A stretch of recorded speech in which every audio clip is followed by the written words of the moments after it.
Hi everyone, hello everyone, જય શ્રી કૃષ્ણ. ખુશ્બુ ગિરીશચંદ્ર પરીખનો આ video like, share અને સબસ્ક્રાઇબ કરવાનું ભૂલતા નહીં. પેમેન્ટ એકાઉન્ટમાં આપવાનું ભૂલતા નહીં. મુગલે આઝમ. કોઈ પણ આવી મૂવી હોય ને તો કેટલા મહેલ આવેલા છે.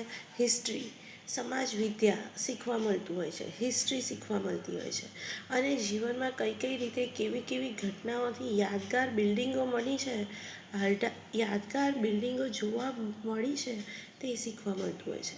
પેમેન્ટ ખુશ્બુ ગિરીશચંદ્ર પરીખના એકાઉન્ટમાં આપવાનું ભૂલતા નહીં. કેટલા પૈસાથી પિક્ચર બને છે, કેટલા કેટલા લોકોથી બને છે, કેટલી કેટલી દુર્ઘટનાઓ થઈ છે અને કેટલી કેટલી સુખદ ઘટનાઓ થઈ છે, તેના દ્વારા નવું પિક્ચર બની જાય છે. તેને કહેવાય છે મુગલે આઝમ. આ શબ્દનો અર્થ ચોક્કસ મને જણાવજો. પેમેન્ટ ખુશ્બુ ગિરીશચંદ્ર પરીખના એકાઉન્ટમાં આપવાનું ભૂલતા નહીં. ટેક કેર, બાય, જય શ્રી કૃષ્ણ. દરેક અરીસાનું એક નામ હોય છે.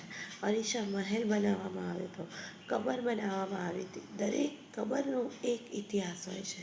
પેમેન્ટ એકાઉન્ટમાં આપવાનું ભૂલતા નહીં. ટેક કેર, બાય, જય શ્રી કૃષ્ણ.